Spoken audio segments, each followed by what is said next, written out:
प्रिय विद्यार्थियों सभी को नमस्कार। कैसे हैं आप सब? आई थिंक क्या बहुत अच्छे होंगे। सबसे पहले मैं ज्ञान दीक्षा क्लासेस के डिजिटल मंच पर आप सभी का हार्दिक स्वागत एवं अभिनंदन करता हूं। और जल्दी से जल्दी क्लास से जुड़ जाइए। हमारा जो ये सेशन है ये स्टार्ट होने जा रहा है। हम पढ़ रहे थे कक्षा 9वीं की मैथ, और 9वीं की मैथ के अंदर जो पहला अध्याय है हमारा संख्या पद्धति। क्या है प्रिय विद्यार्थियों? संख्या पद्धति। संख्या पद्धति के अंतर्गत प्रश्नावली हमने पहली यानी 1.1 और प्रश्नावली 1.2 है वो हमने पूरी कर ली थी पिछली कक्षाओं में। उससे पहले मैंने एक थ्योरेटिकल क्लास दी थी। इस प्रश्नावली से संबंधित जितने भी क्वेश्चन है वो थ्योरेटिकल क्लास पर निर्भर है, इसलिए वो सारी बेसिक थ्योरेटिकल क्लास थी वो याद होना जरूरी है।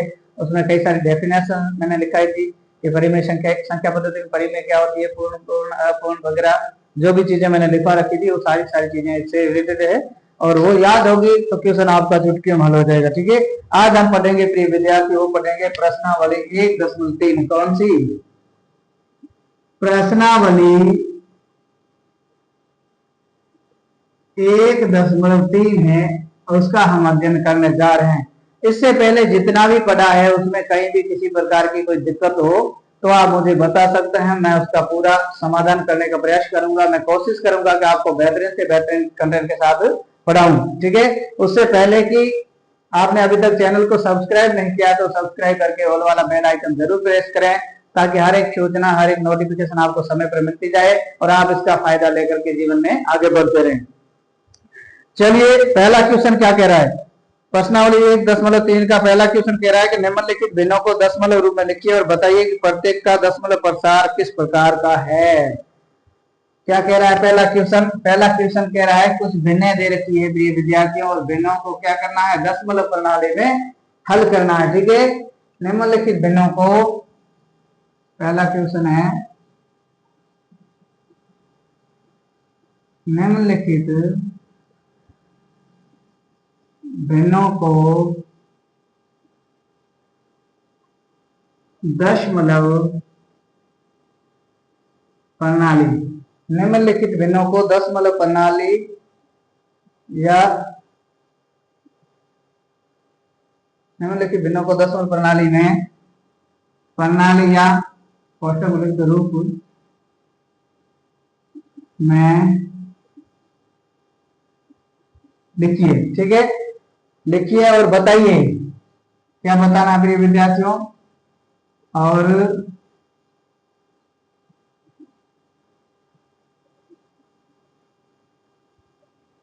निम्नलिखित भिन्नों को दशमलव प्रणाली में लिखिए और बताइए कि प्रत्येक का दशमलव प्रसार किस प्रकार का है। कि बताइए कि प्रत्येक का दशमलव प्रसार है वो किस प्रकार का है।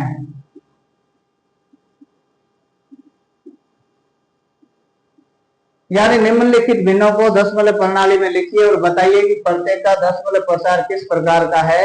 इस प्रकार का आपका क्वेश्चन दे रखा है, और निम्नलिखित का मतलब नीचे दी गई और नीचे दी गई चीजें हैं वो मैं लिख रहा हूं। ठीक है, पहला दे रखा है रोमन संख्या में, वो दे रखा है 36/100। क्या दे रखा है? 36/100 को आपको दशमलव प्रणाली में लिखना है प्रिय विद्यार्थी। ठीक है, दूसरा दे रखा है वो है आपके 1/11। 1/11 को आपको क्या करना है? दशमलव प्रणाली में लिखना है। किस में लिखना है? दशमलव प्रणाली में। ठीक है, और तीसरा है प्रिय विद्यार्थी वो दे रखा है, तीसरा दे रखा है वो 4 सही 1/8। इसको भी क्या करना है? दशमलव प्रसार प्रणाली में लिखना है या दशमलव रूप में लिखना है। और चौथा प्रिय विद्यार्थियों वो है 3/13। क्या है? 3/13। और पांचवा है दे रखा है वो है आपके 2/11। क्या है? 2/11। और छठा है वो है 329। छठा है वो 329/11। 400 कितना दे रखा है 329/400। ठीक है, अब इसका क्या करना है, सबसे पहले निम्नलिखित भिन्नों को दशमलव प्रणाली या दशमलव रूप में लिखिए और बताइए कि प्रत्येक का जो दशमलव प्रसार है वो किस प्रकार का है। सबसे पहले इनको हल करना है और हल करने के बाद में आप सीधा का सीधा कहें तो हम पॉइंटों में इसका उत्तर कितना है, वही हमारी क्या है दशमलव प्रणाली है। यानी हमारे को एक भिन्न दे रखी है, कुछ साधारण भिन्न है और ये जो यहाँ देख रहे हो यहाँ एक मिश्र भिन्न है। क्या है ये मिश्र भिन्न है। तो मिश्र भिन्न पहले जो भी है उस मिश्र भिन्न को सबसे पहले क्या करना है साधारण भिन्न में बदलना होगा। दशमलव प्रणाली में मान लाने के लिए क्या करना पड़ेगा, मिश्र भिन्न है उसको साधारण पहले कन्वर्ट करना पड़ेगा, फिर उसका भाग देना पड़ेगा या उसको हल करना पड़ेगा, तब जाकर के वो चीजें दशमलव प्रसार में आपके सामने आएगी। यहां तक किसी विद्यार्थी को डाउट? आइए चलते हैं इसे हल करते हैं। ध्यान दीजिए 36/100 36/100 को हम दशमलव प्रणाली में लिखेंगे प्रिय विद्यार्थियों, तो कैसे लिखेंगे 36/100। अब ध्यान दीजिए जितने नीचे जैसे 100 का भाग हो या 1000 का हो या 1,00,000 का हो या 10 का हो, तो यानी एक के बाद जितने जीरो हैं ऊपर वाली संख्या उतनी छोड़ करके पॉइंट लगा देंगे। क्या लगा देंगे पॉइंट। तो ये बराबर में 36 का मतलब ये पॉइंट और ये हो जाएगा आपका .36। क्या हो जाएगा .36 आंसर आ जाएगा। यानी दो अंक है, नीचे जीरो कितने, जितने नीचे जीरो है एक के बाद जितने जीरो हो तो ऊपर वाली संख्याओं में उतनी संख्याओं को छोड़ करके पॉइंट। एक के बाद कितने जीरो है, 1 और 2, तो 1 और 2 छोड़ करके आपको क्या लगाना है पॉइंट लगाना है। इसका मतलब आपका .36 आंसर आएगा। इसको यूं लिखें तो .36 की जगह भी विद्यार्थी क्या है 0.36, एक ही बात है। .36 लिखो या 0.36 लिखो एक ही बात है। तो 36/10 का जो दशमलव प्रसार है वो .36 या 0.36 है। ठीक है, दूसरा जो प्रिय विद्यार्थी 11 है 1/11 का आप दशमलव प्रसार कैसे लिखोगे, इसको हल करोगे। ध्यान दीजिए अब 11 का भाग प्रिय विद्यार्थी 1/11 यानी 11 का भाग इसमें दोगे तो एक में कितनी बार जाएगा नहीं, तो आएगा पॉइंट।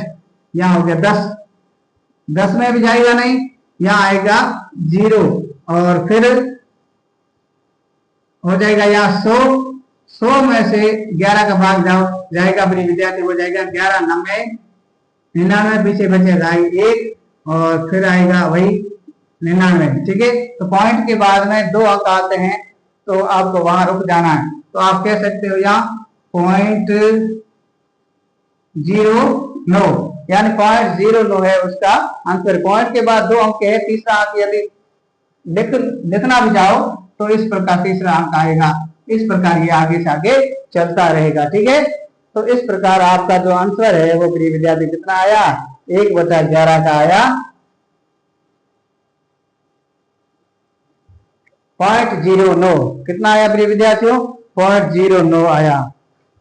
ठीक है, कुछ नहीं करना है, जितना नीचे संख्या दे रखी है बटा में यानी भिन्न के रूप में दे रखी है, ऊपर वाला अंश है और नीचे वाला क्या है हर है।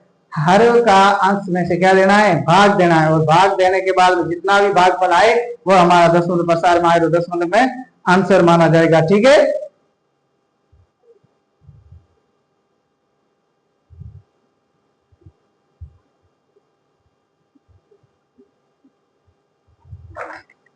ठीक है प्रिय विद्यार्थियों, और ये है यहाँ तक समाप्त हो जाता है। इसलिए हम इसको क्या कहेंगे शांत।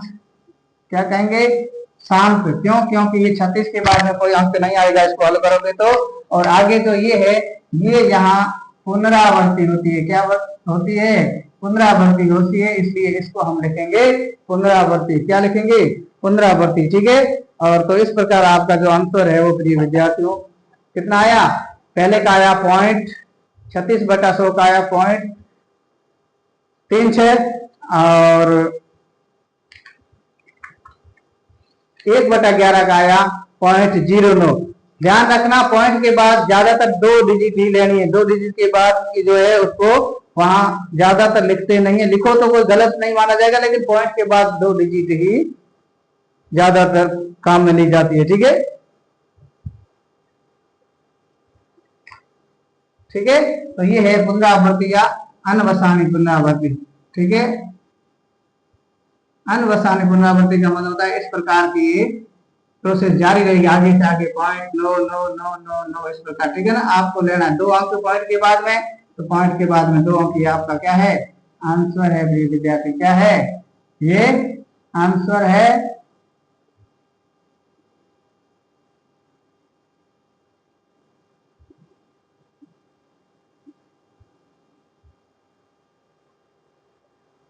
अनवसानी पुनरावृत्ति। ठीक है, सॉरी।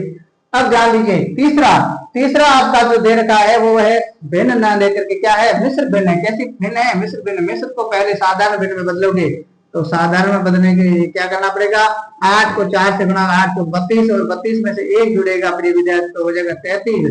33/8 है, इसका आपको 10 प्रसार लिखना है। क्या लिखना है, 10 प्रसार लिखना है। 8 का 32 और 33/8, यहाँ 33 सही या 33/8, ये आपका क्या है, भिन्न है। अब इसको हल करोगे प्रिय विद्यार्थियों, तो 8 का भाग लोगे, 8 का भाग कितने में जाएगा, 8 चौका 32, पीछे बचा 1, 8 चौक 32, 32 में पीछे ये 33 से घटाओगे तो 1 बचेगा, और 1 में से 8 का भाग जाएगा नहीं, पॉइंट लगेगा 10, तो 8 का भाग जाएगा 1 बार, फिर बचेगा 2, 2 में से 8 का भाग 2 बार 16, पीछे बचेगा 4, 4 में से 8 का भाग 5 बार। ठीक है, तो 4.125, 4.125, यानी 2 अंक लेने पॉइंट के बाद 5 वाला लिखो तो भी ठीक है, नहीं तो भी ठीक है। तो आपका आंसर आया 4.12। क्या आया, 4.12, ये है दशमलव प्रसार आंसर। और इसका कैसा है, शांत है, यानी क्या ये धीरे धीरे अब है वो खत्म हो गया, कोई अंक नहीं बचा है, यहाँ तक ही था, और जैसे जैसे हमने भाग दिया तो यहाँ तक अंक के अंत में समाप्त हो गया। अब इसकी पुनरावृत्ति नहीं होगी, क्योंकि अंक ही नहीं बचा, मान बचा ही नहीं पीछे शेषफल। ठीक है ना, जब शेषफल नहीं बचेगा तो भाग है ऑटोमेटिक समाप्त हो जाएगा। ठीक है, यहाँ तक किसी विद्यार्थी को कोई डाउट हो तो मुझे बताइए। कोई डाउट, कोई डाउट नहीं। अब ध्यान दीजिए, अब ध्यान क्या देना है प्रिय विद्यार्थियों, अगला क्वेश्चन, क्वेश्चन नंबर जो चौथा है, क्वेश्चन नंबर चौथा आपका क्या कह रहा है, चौथा है इसको 3/13 को क्या करना है, दशमलव प्रसार में लिखना है। तो 3/13, 13 का भाग 3 में दोगे तो जाएगा नहीं, आएगा पॉइंट, पॉइंट से पहले 0 लगा लीजिए, तो पॉइंट आते यहाँ हो गया 30, 30 में से 13 का भाग 13 दूना 26, पीछे बचा 4, और 4 में से जाएगा नहीं, छूट गया तो 40। अब 13, 13 दूना 26, 13 तिया 39, तो ये हो गया 3 बार, पीछे बचा 1, और 1 में से प्रिय विद्यार्थी क्या है, 1 में से 13 का भाग जाएगा नहीं, तो फिर पीछे उतारेंगे 0, तो 10, 10 में से भी 13 का भाग नहीं जाएगा। इसका मतलब पॉइंट के बाद आपको 2 संख्या ही लेनी है, तो ये आपका आंसर हो जाएगा। इसका आंसर कितना आएगा प्रिय विद्यार्थियों, इसका आंसर आएगा, वो आएगा 0.23। ठीक है, 0.2 या 0.23 आंसर है। क्या है, आंसर है। अब कैसा है,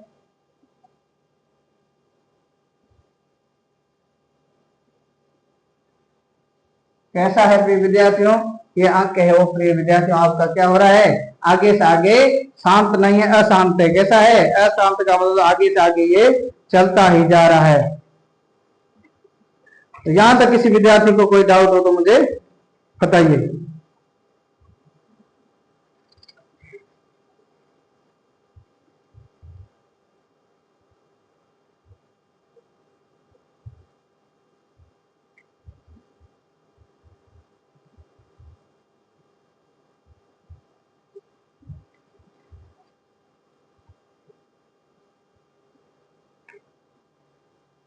ठीक है, और इसको आगे आप हल करना चाहो तो ये पीछे और भी आगे बढ़ेगा। यहाँ 0 भाग टूट गया, इसका 0 0 में 100 जाएगा, 100 में से वापिस 13 3 53 52 63 73 7 91 7 बार जाएगा, पीछे बचेगा 9 9 में से 13 का भाग जाएगा नहीं, फिर 90 90 में से जाएगा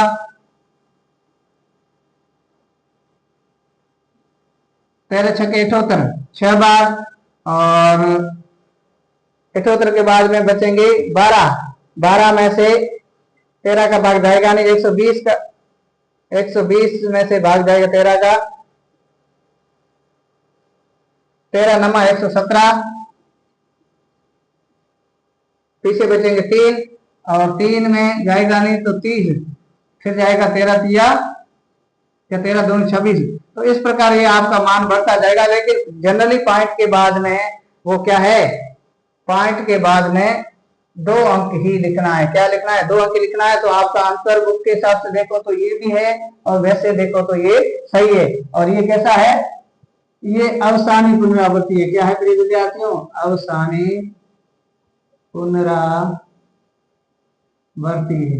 आंसर कैसा है, अवसानी पुनरावृत्ति, यानी धीरे धीरे ये अंक है इस प्रकार आगे बढ़ता रहेगा, कभी भी समाप्त नहीं होगा यहाँ तक। ठीक है,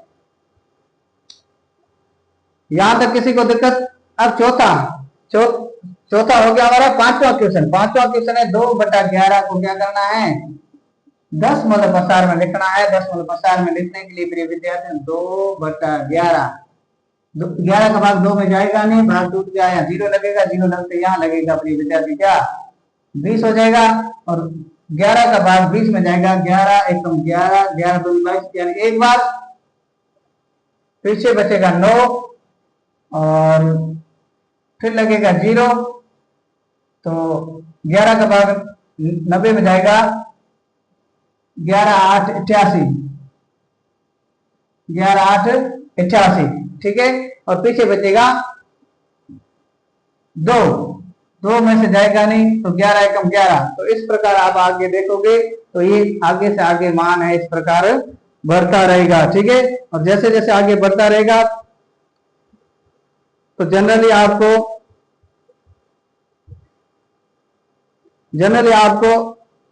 क्या करना है, पॉइंट के बाद में जब 2 संख्या है तो वहां रुक जाना है, क्योंकि पॉइंट के बाद में 2 संख्या ही ज्यादातर माने होती। आगे 2 के बाद में भले कितनी हो, तीसरा अंक यदि बड़ा होता 5 से तो इस दूसरे अंक में 1 बढ़ जाता है, यदि 5 से छोटा होता है तो उसको हटा दिया जाता है। ठीक है, तो आपका आंसर है प्रिय विद्यार्थियों क्या होगा, आंसर है वो ये होगा बराबर 0.18। ये क्या है, ये आंसर है आपका, क्या है आंसर है। यहां तक किसी विद्यार्थी को कोई डाउट हो तो मुझे बताओ। कोई डाउट नहीं,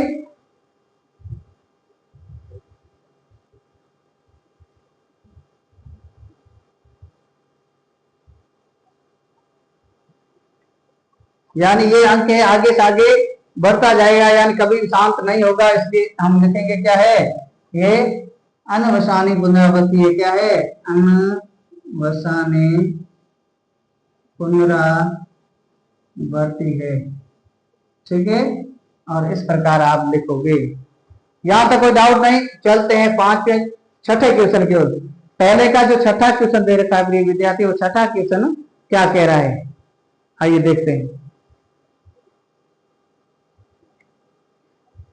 6ठा क्वेश्चन है वो है 329 में से 400 का भाग देना है। किसका भाग देना है, 329 में से 400 का भाग देंगे। तो 329 में से 400 का भाग, ये 6ठा क्वेश्चन 329/400, 329 भाग 400। ठीक है, अब ध्यान दीजिए, इसको हल करेंगे तो ये इस प्रकार 400 का भाग 350 में या 329 में दोगे तो जाएगा पूरा पूरा, नहीं जाएगा। नहीं जाएगा तो क्या होगा प्रिय विद्यार्थियों, 329/400 तो 0 आएगा, उसके बाद पॉइंट लगेगा। ठीक है, 5 से पहले 0। अब पॉइंट लगते यहाँ हो जाएगा, यानी 329 तो था ही पहले, और ये हो जाएगा 3290। ठीक है, अब हम बात करें प्रिय विद्यार्थियों, अब हम बात करें 3290 में से 400 की, तो 400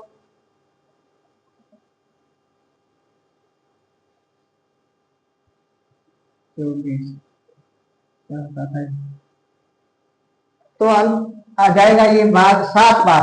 ठीक है, तो 7 बार यानी 7 चौका 28, ये 2800 हो गया।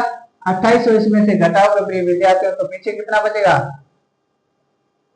490, पीछे बचेगा 490। 490 में ये 8 बार जा रहा है।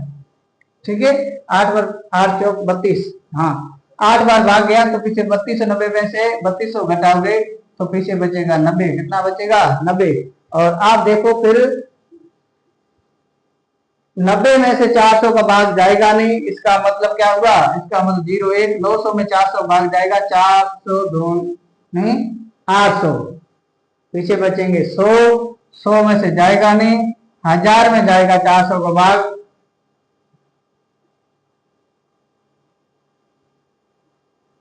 दूनी 800, पीछे बचेंगे 200, और 200 में जाएगा 2000 में जाएगा 5 बार। कितनी बार? 5 बार। तो ये आपका अंक है वो 8225 आएगा। क्या आएगा? 8225 आएगा। लेकिन मैंने कहा पॉइंट के बाद ज्यादातर क्या लेंगे? 2 अंक ही लेंगे। ठीक है, तो इस प्रकार यहां तक देखें तो ये एक प्रकार से क्या है? शांत दशमलव प्रणाली। क्या है? शांत दशमलव प्रणाली है। कैसी है? शांत क्यों है? क्योंकि यहां जाकर के वो है पूरा हो गया है, यानी कोई भी शेष फल नहीं बचा है। शांत दशमलव प्रसार। ठीक है, प्रसार का कैसा टाइप है? शांत। अब ध्यान दीजिए, शांत और अशांत जनरली क्या है? जब भी दशमलव कोई भिन्न दे रखी है और आपको कहा जाए कि दशमलव प्रसार में इसका क्या होगा, तो आप उसका दशमलव प्रसार में आंसर लाओगे। तब यदि भाग देते देते एक समय ऐसा आ जाए कि वो शेष फल है वो 0 बच जाए तो वो कहलाएगा शांत दशमलव प्रसार। और यदि भाग देते रहो देते रहो देते रहो लेकिन 0 आने का कोई नाम है नहीं, यानी शेष फल है कुछ न कुछ बचता रहेगा, इसका मतलब है भाग वो पूरा नहीं हुआ, आगे से आगे चलता है, उसको हम कहते हैं अनवसानी पुनरावृत्ति। क्या कहेंगे? अनवसानी पुनरावृत्ति। ठीक है, तो इस प्रकार से जो आपका पहला क्वेश्चन था प्रिय विद्यार्थियों, वो पहला क्वेश्चन पूरा हो गया। ठीक है, अब हम चलते, यहां तक किसी को डाउट हो तो मुझे बता देना। अब हम चलते हैं दूसरे क्वेश्चन की तरफ। किसकी? दूसरे क्वेश्चन। दूसरा क्वेश्चन है प्रश्नावली 1.3 का। वो क्या कहता है? बिल्कुल आसान है दूसरा, जैसा हमने पहला किया, इससे भी बहुत आसान है। बस आपको करना क्या है? आपके पॉइंट ऑफ आंसर दे रखा है। क्या दे रखा है? पॉइंट ऑफ आंसर दे रखा है एक भिन्न का, और फिर दूसरी भिन्न देकर के कहा गया है कि यदि आप भाग दिए बिना किसी भिन्न का आंसर लाना चाहो तो कैसे लाओगे? और वो भिन्न है उसकी समानार्थी भिन्न दे रखी है। किसकी? जो पहले दे रखा है दशमलव प्रसार में आंसर उसकी। ठीक है, कौन सी है? आइए हम चर्चा करते हैं। क्वेश्चन नंबर दूसरा, और दूसरे में से कहा है क्या आप जानते हैं? क्या कहा गया है? क्या आप जानते हैं? क्या आप जानते हैं कि 1/7, क्या आप जानते हैं कि 1/7 बराबर 0.142857?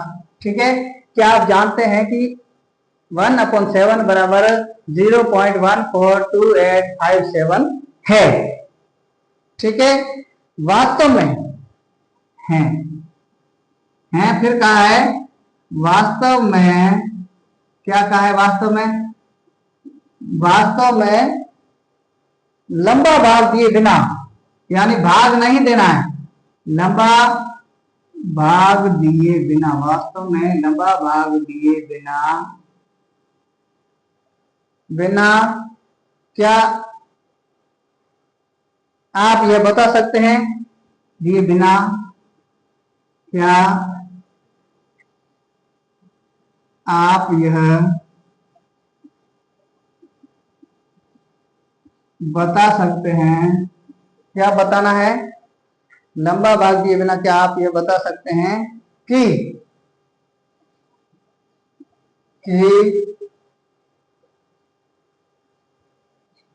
2/7, 3/7, 4/7, 5/7 व 6/7 व 6/7 के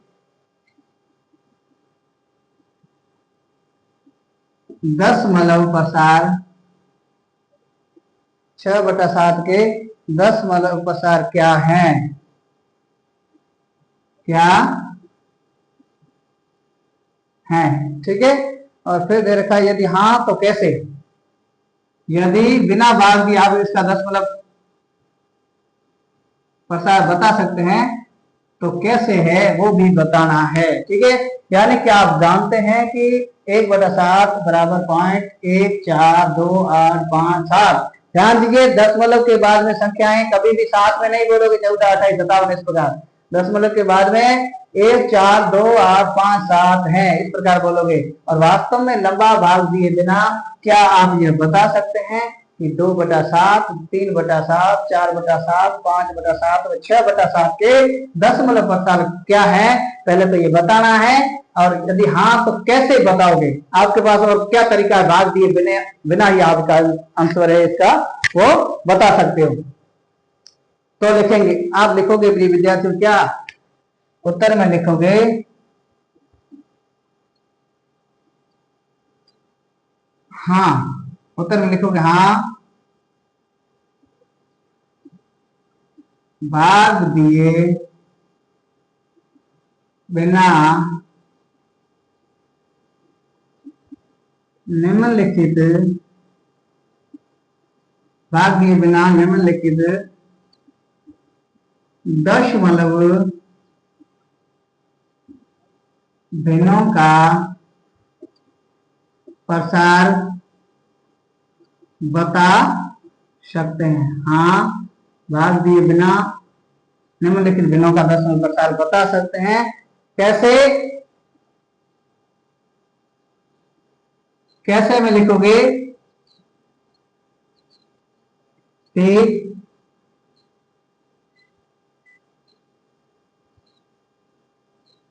दी गई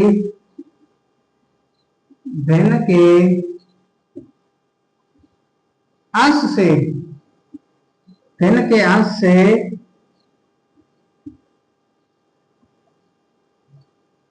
भिन्न के अंश से 1/7 के दशमलव 1/7 के 10 प्रसार से या दी गई भिन्न से दी गई भिन्न का से अंश का 1/7 के 10 प्रसार से गुणा करके। ठीक है, गुणा करके कैसे बता सकते हो, जो आपका पहला 1/7 का जो दशमलव प्रसार दे रखा है तो 1, 4, 2, 8, 5, 7। अब आपको यदि इन 2/7, 3/7, 4/7, 5/7 और 6/7 का दशमलव प्रसार बिना भाग दिए बताना है तो क्या करोगे, नीचे आप देख रहे हो हर सभी की समान है। जब समान है होती है तो ऊपर वाला अंश है, इस अंश का क्या है, पहले वाले इस अंश से गुणा करोगे तो आपका प्रत्येक का आ जाएगा। जैसे बात करें अब 1/7 का जो है, अब 2/7 का उदाहरण के तौर पर माने 2/7 का दशमलव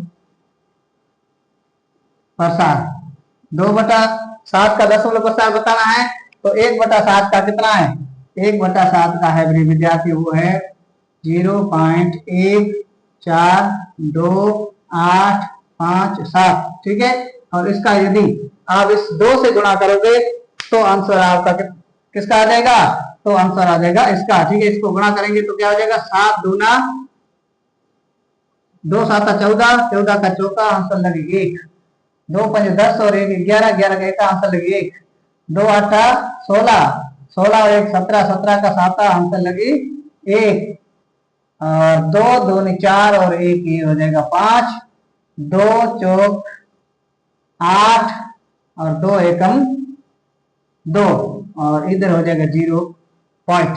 ठीक है, तो आपका 2/7 का दशमलव प्रसार है प्रिय विद्यार्थियों 2 8 5 7 1 4 होगा। क्या हमने भाग दिया? नहीं भाग दिया। तो भाग दिए बिना भी आप इसका दशमलव प्रसार है वो बता सकते हो। कब बता सकते हो किसी संख्या का? जब इसका हर है वो क्या हो? समान हो। क्या हो? जब हर समान हो। जब हर समान हो किसी भिन्न का, तो एक भिन्न का आपको दशमलव प्रसार पहले से ज्ञात होगा, तो दूसरी का आसानी से आप ज्ञात कर सकते हो दशमलव प्रसार। कैसे? बिना भाग दिए। और बिना भाग दिए ज्ञात करने का तरीका क्या है? पूर्व में दी गई जो दशमलव प्रसार है उसका दूसरी जो ज्ञातव्य है या ज्ञात करने योग्य जो दशमलव बिंदु रखी है उनके ऊपर वाले यानी अंश का गुणा करोगे किससे? उस प्रारंभिक वाले या प्री में दिए हुए दशमलव प्रसार से, तो प्रत्येक का मान आ जाएगा। ठीक है, अब हम यहाँ दूसरी बात करें। अब इसका 3/7 का दशमलव प्रसार कितना होगा? तो 3/7 का दशमलव प्रसार ज्ञात करने के लिए क्या करना होगा? इसका ज्ञात करने के लिए पहली है पूर्व में दे रखी है 0.142857। ठीक है, इसको गुणा करोगे किससे? 3 से। क्यों? क्योंकि ऊपर आपके 3 ही है, तो ये जो सेकंड है आपका 3/7, इसका मान आ जाएगा 7 या कितना? 3 7 कितनी? 21, 21 का एक का आंसर 2, 3 5 15 और 2 17, 17 का 7 आंसर लगी 1, 3 8 24, 1 25, 25 का 5 हासिल लगी 2, 3 2 6 और 1 2 8, कितना? 3 2 6 और 2 8, 3 चौक 12, 12 का 20 आंसर लगी 1, और 3 एकम 3, 3 और 1 4, और इधर 0 पॉइंट तो है ही। तो ये आपका आंसर है विद्यार्थियों के 1.3 का आ गया। कितना आ गया? 3 दशमलव या 3/7 का जो दशमलव प्रसार है वो विद्यार्थी क्या है? ये है। ठीक है, 3/7 का दशमलव प्रसार, और 3/7 का दशमलव प्रसार क्या है? 0.42857 है। आप आंसर चेक कर लीजिए आप बुक्स में से। 0.42857। ठीक है, यहां तक किसी को कोई दिक्कत हो तो मुझे बताइए, नहीं तो ये आपका दशमलव प्रसार है। क्या है? दशमलव प्रसार है, और इसका ये दशमलव प्रसार है। यहां तक किसी को कोई डाउट? अब तीसरे क्वेश्चन की बात है। तीसरा कौन सा है इसका? 4/7 का दशमलव प्रसार ज्ञात करें। ठीक है, दशमलव प्रसार ज्ञात करना है तो क्या करना पड़ेगा? पूर्व में जो 1/7 का दशमलव प्रसार है उसको गुणा करना पड़ेगा। ठीक है, तो क्या करेंगे? 0.142857। ठीक है, इसको गुणा करोगे किससे? ऊपर वाला हर क्या है? अंश क्या है? 4 से, तो आ जाएगा इसका मान। ठीक है, देखिए 4 7 28, यानी 4 7 28, 28 का 8 आंसर लगी 2, 4 5 20, 20 और 2 22 का 20 आंसर लगी 2, 4 8 32, 32 और 2 34, 34 का चौका आंसर लगी 3, 4 दूनी 8, 8 और 3 11, 11 का एक आंसर लगी 1, 4 चौक 16, 16 1 17, 17 का 7 आंसर लगी 1, 4 एकम 4 और 1 हो गया 5, इधर 0.0 था ही। क्या है? 0.0 था ही। तो 0.57142 आपका क्या है? ये इसका दशमलव प्रसार है। क्या हमने भाग दिया? नहीं, भाग दिए बिना कैसे किया? प्रारंभ में दिए गए दशमलव प्रसार को अंश से, दी गई भिन्न के अंश से गुणा करके हमने मान ज्ञात किया। तो हमारे पास तरीका है बिना भाग दिए भी डिजिटेड अंश का दशमलव प्रसार ज्ञात करने का। ठीक है, यहां तक किसी को ये जो क्वेश्चन है ये पटवार, कांस्टेबल और वीडियो के एग्जाम में, आरएस के एग्जाम में ऐसे ऐसे क्वेश्चन हूबहू आपके यहाँ से उठाए जाते हैं, पुटअप किए जाते हैं और वहां आपको बड़े बड़े पेपरों में मिलते हैं। तो ये जो क्लास है ये केवल और केवल नमी के लिए नहीं है, ये जो कंपटीशन के जितने भी विद्यार्थी तैयारी कर रहे हैं उनके लिए ये क्लास रामबाण होगी। और इस प्रकार आपको भिन्न कभी दे करके पूछा जाता है कौन सी भिन्न है वो बड़ी है और कौन सी भिन्न है वो छोटी है। तो इस प्रकार भिन्नों में से आप आसानी से इस प्रकार जल्दी गुणा करके निकाल सकते हैं भाग देने की बजाय। ठीक है ना, जैसे ही कोई बड़ी संख्या है भागफल इसका आएगा या आंसर आएगा तो उसके बाद में आप पहचान सकते हो कौन सी संख्या बड़ी है और कौन सी छोटी है। हाँ, ऐसी भिन्न देकर के पूछा जाता है निम्नलिखित में से कौन सी भिन्न है वो सबसे छोटी भिन्न है। तो जिसका मान कम आया सबसे छोटी है और जिसका मान अधिक आया वो सबसे बड़ी है। सीधी सी बात है ना। यहां तक कोई डाउट? अब इस प्रकार आप 4 का निकाल लिया, 5 का निकाल के देखें अपन, तो ये लिख लिया होगा।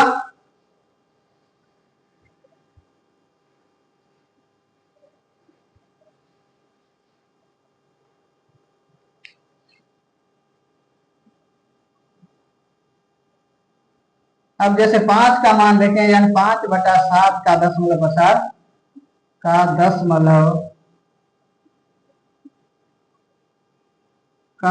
प्रसार है वो कितना है। ठीक है, तो दशमलव प्रसार कितना है वो यहां से ज्ञात कर सकते हैं। कैसे? बिना भाग दिए। ठीक है, तो बिना भाग दिए ज्ञात करने का तरीका है 0.142857 को किससे गुणा करोगे? दी गई भिन्न के अंश से। तो अंश क्या है? तो 5 7 35, 35 का 5 आंसर लगे 3, 5 5 25, 25 और 3 28, 28 का 8 आंसर लगे 2, 5 8 40, 40 और 2 42, 42 2 का आंसर लगे 4, 5 2 10, 10 और 14, 14 का चौका आंसर लगे 1, 5 और 20 और 20 और 21, 21 का 1 का आंसर लगे 2, 5 1 5, 5 और 2 7 और इधर 0 पॉइंट। ठीक है, तो इस प्रकार 5/7 का दशमलव प्रसार है मेरे विद्यार्थियों, वो क्या होगा? वो होगा 7142885।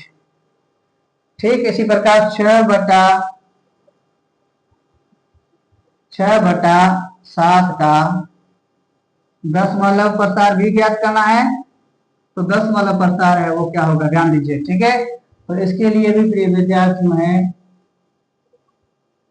0.142857 को क्या करोगे? ऊपर वाली दी भिन्न के हर अंश में से गुणा करोगे तो ये आपका आंसर निकल कर आएगा 6 7 42, 42 को दियो आंसर लगी 4, 6 5 30, 30 4 34 आंसर लगी 3, 6 8 48, 48 और 3 51, 51 का 1 का आंसर लगी 5, 6 2 12, 12 और 5 17, 17 का 7 आंसर लगी 1,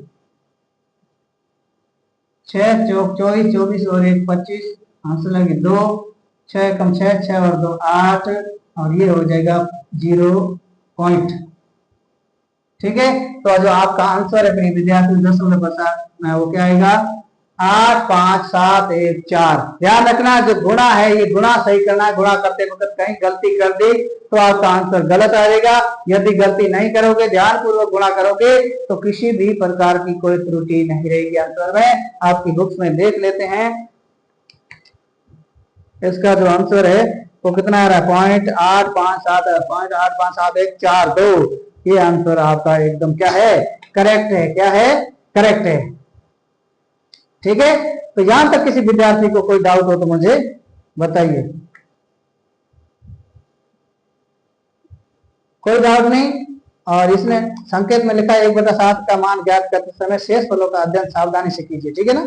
हाँ, तो ये शेष फल है वो ध्यान से, मतलब जो हासिल लगाते हैं वो हासिल ध्यान से लगाना है तो आंसर कहीं भी गड़बड़ नहीं होगा, नहीं तो आंसर है वो त्रुटि पूर्वक आएगा। ठीक है, तो यहां तक हो गया। यानी दूसरा क्वेश्चन है वो भी आसान था, वो हो गया। अब हम बात करेंगे अगले तीसरे क्वेश्चन की। ठीक है, तीसरा क्वेश्चन प्रिय विद्यार्थियों क्या कह रहा है? बहुत ही आसान है तीसरा क्वेश्चन। प्रश्नावली 1.3 का जो तीसरा क्वेश्चन है ये अभी जो दो किए हैं उससे भी कई गुना आसान है। आइए देखते हैं आसान कैसे है। ठीक है, आइए देखते हैं आसान कैसे है।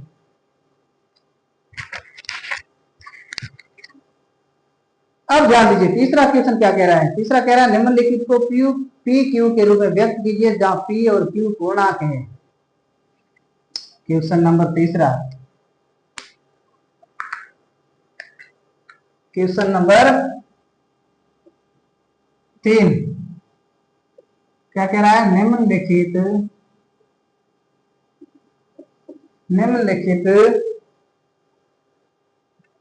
को निम्नलिखित को P अपॉन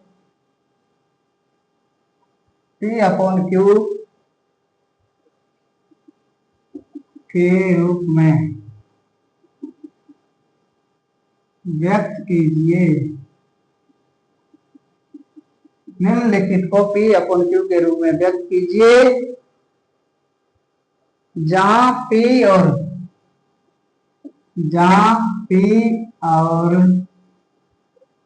Q है, जहां P और Q क्या है, पूर्णांक है, यानी पूर्ण अंक है। क्या है, पूर्ण अंक। P और Q है वो क्या है, पूर्ण अंक है प्रिय विद्यार्थियों। यानी पॉइंटों में या दशमलव में अंक नहीं होगा। अंक P और Q कितना होगा मान इसका मान पूर्णांक होगा। तथा Q is not equal to 0, यानी Q का मान है वो कभी भी 0 नहीं होगा यहाँ। ठीक है, यानी यहाँ Q का मान है वो 0 नहीं है। P और Q है वो पूर्णांक भी है और Q का मान है वो शून्य भी नहीं है। इस प्रश्न से रिलेटेड। ठीक है, तो आपको प्रत्येक का P अपॉन Q के रूप में यानी भिन्न के रूप में लिखना है और दशमलव में आपको दे रखा है। ठीक है, आइए पहला क्वेश्चन प्रिय विद्यार्थियों दे रखा है 0.06 को P अपॉन Q यानी भिन्न के रूप में लिखना। P अपॉन Q का मतलब क्या हुआ, साधारण भिन्न के रूप में लिखना है और P और Q का मान है वो सदैव पूर्णांक होगा। क्या होगा, पूर्णांक होगा और Q का मान है वो भी 0 नहीं होगा, यानी शून्य नहीं होगा। आइए देखते हैं सबसे पहले क्या करना है। सबसे पहले प्रिय विद्यार्थी इसको जब हल करेंगे तो क्या करना है, एक बात, पॉइंट के बाद या दशमलव के बाद जितनी भी संख्या हैं उस संख्याओं का किससे गुणा करना है, इस संख्या से गुणा करते हैं। ठीक है, तो हम लिखेंगे माना कि वह संख्या क्या है, वह संख्या बराबर x है। हम x मान लेते हैं, हमें पता नहीं है। ठीक है, अब हम x संख्या यानी x बराबर 0.06 इस प्रकार है। ध्यान दीजिए पॉइंट के बाद में जितनी संख्या है उसको इस राशि के यानी मानी गई राशि से गुणा करना है। क्या करना है, मानी गई राशि से गुणा करना है। अब ध्यान दीजिए पॉइंट के बाद एक संख्या है तो 10 से गुणा होगा, पॉइंट के बाद दो संख्या है तो 100 से गुणा होगा और पॉइंट के बाद 3 संख्या है तो 1000 से गुणा होगा। ठीक है, माना कि वह संख्या x बराबर क्या है, 0.06 है। अब ध्यान दीजिए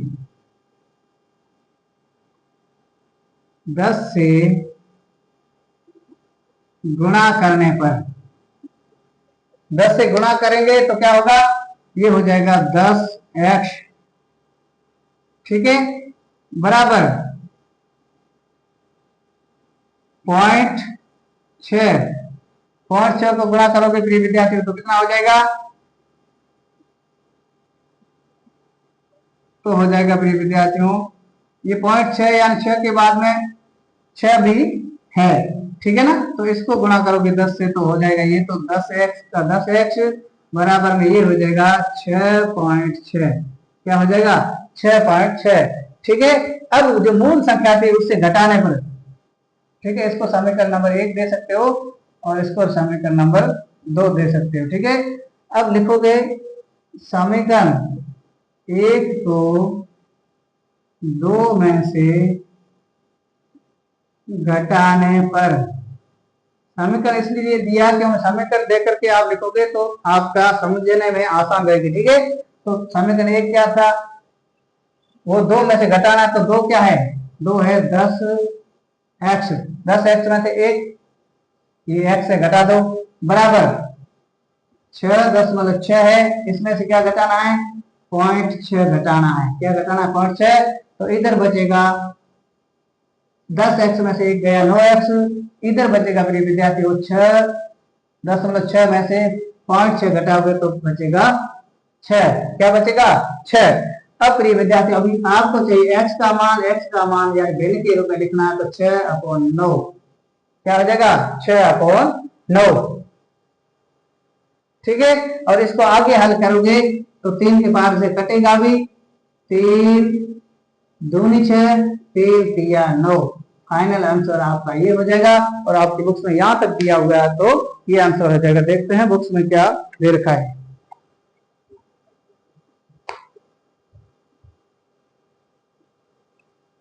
दोनों दे रखे हैं, ठीक है, हाँ, यानी x का मान अतः P/Q के रूप में, यानी 0.6 का P/Q अतः लिखोगे, अतः 0.6 का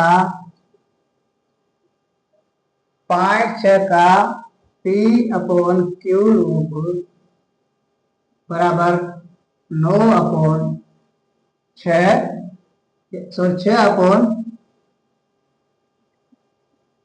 6/9 या 2/3 है, ठीक है। यहां तक किसी विद्यार्थी को कोई डाउट हो तो मुझे बताइए, कोई डाउट नहीं। आइए दूसरे क्वेश्चन की तरफ, यानी क्वेश्चन नंबर जो 3 है इसका दूसरा क्वेश्चन है। अब कर लोगे, कुछ नहीं करना है, पॉइंट के बाद में जितनी भी संख्या दे रखी है उस संख्या, पॉइंट के बाद जितनी संख्या उसका उस हिसाब से गुणा करना है, दशमलव प्रणाली से, ठीक है ना। पॉइंट के बाद एक संख्या है तो 10 से गुणा करना है, पॉइंट के बाद यहाँ दो संख्या होती है 100 से गुणा करना है, पॉइंट के बाद 3 संख्या होती है तो 1000 से गुणा करना, ध्यान रखना, ठीक है। अब आगे हम उदाहरण और करेंगे तो पता चल जाएगा। अब आगे आ रहा है, क्या आ रहा है, दूसरा है 0.047, 0.47 का क्या करना है, निम्नलिखित को Q/Q के रूप में व्यक्त करना है। आइए हम करते हैं, P/Q के रूप में व्यक्त करने के लिए लिखेंगे प्रिय विद्यार्थी, सबसे पहले माना कि वह संख्या, मान लीजिए वह संख्या x है, ठीक है। अब x मान करके क्या करना है, पॉइंट के बाद जितनी संख्या है उसका गुणा करना है, तो x बराबर कितना हो जाएगा, बराबर हो जाएगा 0.47। अब पॉइंट के बाद में कितना है, इकाई दाई, दो संख्या है, इसका मतलब 100 से गुणा करना है, ठीक है। अब 100 से गुणा करने पर, 100 से गुणा करने पर क्या हो जाएगा, इधर ये हो जाएगा प्रिय विद्यार्थी 100x बराबर में ये हो जाएगा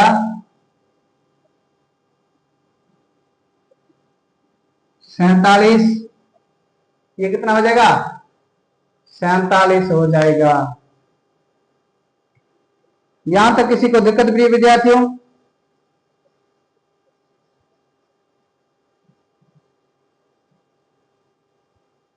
यहां तक किसी को कोई दिक्कत, यानी इस दोनों को 100 से गुणा करना है, ठीक है।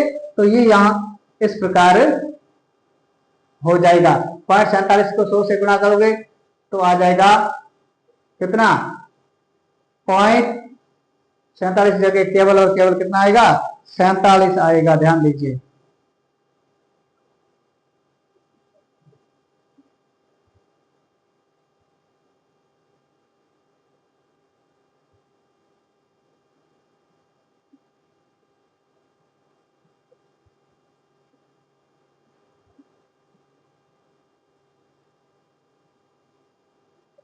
ठीक है, यहां तक किसी को डाउट,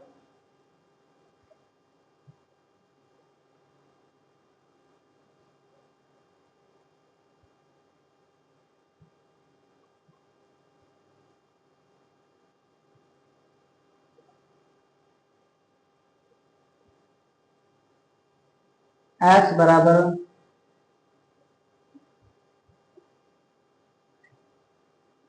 ध्यान दीजिए, एक स्टेप पहले है, सॉरी एक मिनट। अब ऐसी स्थिति में पॉइंट के बाद दे रखा है तो सबसे पहले इसको 10 से गुणा करेंगे। किसको?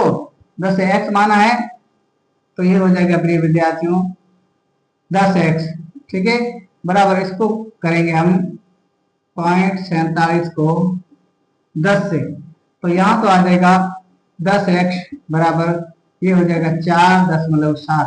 कितना हो जाएगा? 4.7। लेकिन यहाँ पॉइंट के बाद में या दशमलव के बाद में दो संख्या है तो हम फिर 10 से गुणा करेंगे, यानी कुल मिलाकर हम इसको किससे गुणा करेंगे?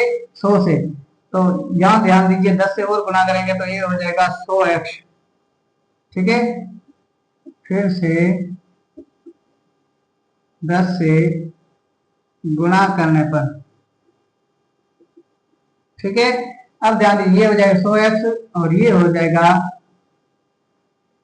4.7 को 10 से गुणा करोगे तो हो जाएगा 47, ठीक है।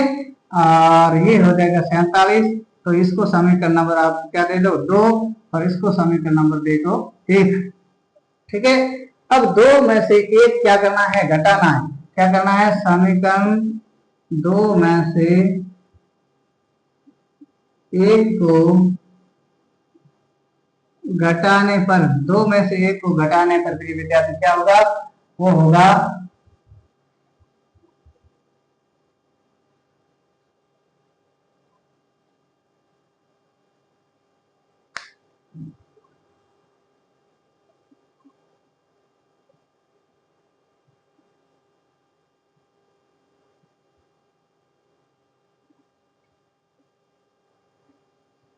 एक मिनट रुकिए आप यहाँ।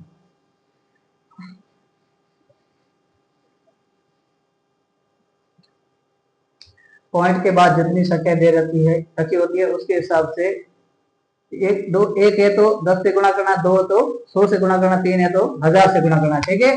तो हम यहाँ प्रिय विद्यार्थी बात करेंगे। अब ध्यान दीजिए ये 47 है, ये 4.7 यानी 4/7 इस प्रकार संख्याएं भी होती है, ठीक है। तो पॉइंट के बाद हम लिखते हैं 2 अंक है, ठीक है। तो इसको हम 100 से गुणा करेंगे। क्या करेंगे?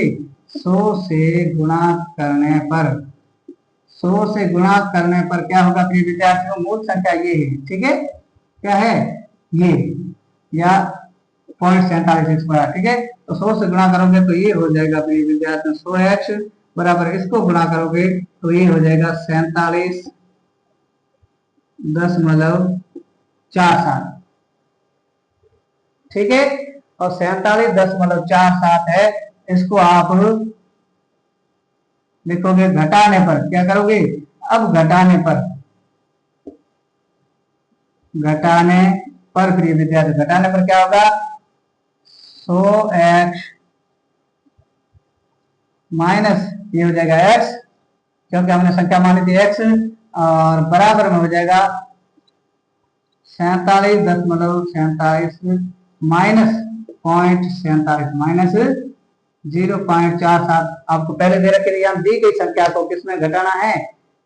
100 से गुणा करने के बाद प्राप्त संख्या में से, ठीक है। तो 100 को 100x में से एक x जाएगा, पीछे 99x बचेगा। इधर आप 47.46 को घटाओगे तो पीछे बचेगा प्रिय विद्यार्थियों कितना? 47 बचेगा, ठीक है। अब आपका मान चाहिए x का, तो x बराबर हो जाएगा 47/99। कितना हो जाएगा? 47/99। ये आपका क्या है? आंसर है। क्या है? आंसर है। यहाँ 47/99 है, वो P/Q का क्या है? मान है। यहां तक किसी विद्यार्थी को कोई दिक्कत हो मुझे बताइए।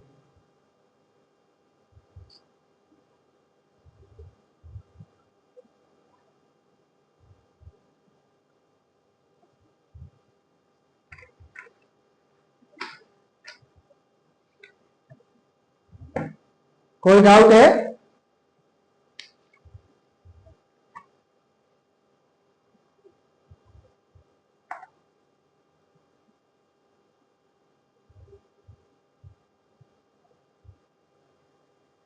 क्वेश्चन नंबर आपका तीसरा है।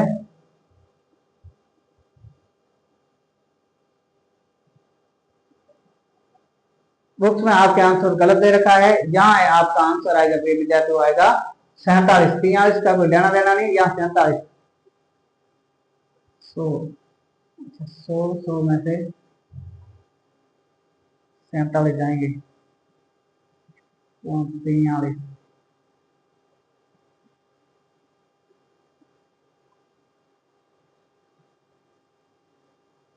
ठीक है, ये आपका जो है आंसर आएगा। तो 47/99 आपका क्या होगा आंसर। यहां तक किसी को डाउट हो तो मुझे बताइए, नहीं डाउट है। अब आप लिखोगे 0.47 का P/Q रूप है वो 47/99 होगा। यहां तक किसी विद्यार्थी को कोई डाउट हो तो मुझे बताइए, नहीं तो अब आगे चलते हैं। आगे क्या है, आगे तीसरे का जो तीसरा है वो बिल्कुल आसान है। तीसरे का तीसरा प्रिय विद्यार्थियों कैसे है, तीसरे का तीसरा दे रखा है, वो है 0.0001। 0.001 का क्या लिखना है, P/Q के रूप में भिन्न लिखनी है। ठीक है, तो P/Q के रूप में भिन्न लिखने के लिए प्रिय विद्यार्थियों इस क्वेश्चन को आप देखें कैसे होता है।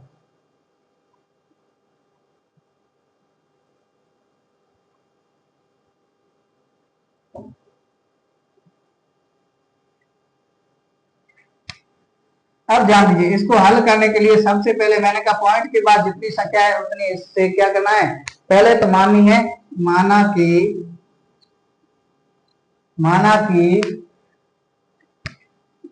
P बराबर x है। माना कि P बराबर x है, P का मान हमारे पास है नहीं, तो P बराबर 0.001 ये दे रखी है। ठीक है, तो आप लिख सकते हो x बराबर 0.001। ठीक है, अब पॉइंट के बाद में यानी दशमलव के बाद में जितनी संख्या है उतनी अंकों से इसको गुणा करना है। यानी दशमलव के बाद मेरे विद्यार्थी कितनी 3 संख्या है, तो 1000 से गुणा करने पर किसको गुणा करोगे, दी गई संख्या को 1000 से गुणा करने पर। ठीक है, तो यहां हो जाएगा प्रिय विद्यार्थियों 1000 गुणा x और इधर हो जाएगा 0.001 गुणा 1000, क्या हो जाएगा 1000। अब इसको गुणा करना है। अब यहाँ ये तो हो जाएगा 1000x नॉर्मल है, इसको गुणा करोगे प्रिय विद्यार्थी 1000 को, तो ये हट करके क्या हो जाएगा, ये हट करके हो जाएगी प्रिय विद्यार्थियों वो 1, कितना हो जाएगा 1। ठीक है, अब ध्यान दीजिए आपको लाना है प्रिय विद्यार्थियों वो है x का मान। तो x का मान x के बराबर ये 1 तो पहले से इधर है और बटा में ये इधर भाग गुणा में है, ये राशि आ जाएगी 1000 यहाँ। ठीक है, तो x बराबर यानी PQ आपका जो है उसका भिन्न है 1/1000 आ गया। अब लिखोगे अतः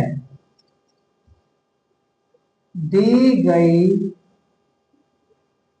संख्या का P/Q रूप 1/1000 यानी 1/1000 प्राप्त हुआ।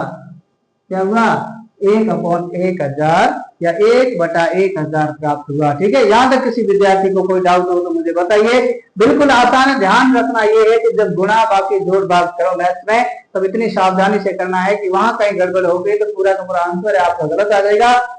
गलती नहीं करोगे जोड़ बाकी गुणा भाग में तो कहीं भी किसी प्रकार का कोई त्रुटि नहीं रहेगी आपके आंसर में। आंसर आपका होगा किताब वाला ही आएगा। हो सकता है कभी बार प्रिंट वाले ने कहीं गड़बड़ कर दिया तो अलग बात है, लेकिन बाकी परिस्थितियों में आपका आंसर है वो किताब में जो दे रखा है वही का वही आएगा। ठीक है, तो इस प्रकार जो प्रश्नावली 1.3 के आज हमने 3 ट्यूशन किए। यहाँ तक किसी को डाउट हो तो आप कमेंट में सादर आमंत्रित है, नहीं तो आज की क्लास में बस इतना ही। जाने से पहले मैं एक रिक्वेस्ट करूंगा कि इस वीडियो को शुरू से अंत तक देखा करें, अच्छा लगे तो लाइक करें, शेयर करें और कमेंट करें। और चैनल को अभी तक सब्सक्राइब नहीं किया है तो चैनल को सब्सक्राइब करके ऑल वाला बेल आइकन जरूर प्रेस करें ताकि हर एक नोटिफिकेशन हर एक सूचना समय पर मिलती रहे और आप इस सुनहरे पलों का इस बेहतरीन से बेहतरीन कंटेंट के साथ पढ़ते रहें, अध्ययन करते रहें और जीवन में आगे बढ़ते रहें। इसी आशा और शुभकामना के साथ आज की क्लास में बस इतना ही। मिलते हैं अगली क्लास में, तब तक के लिए धन्यवाद।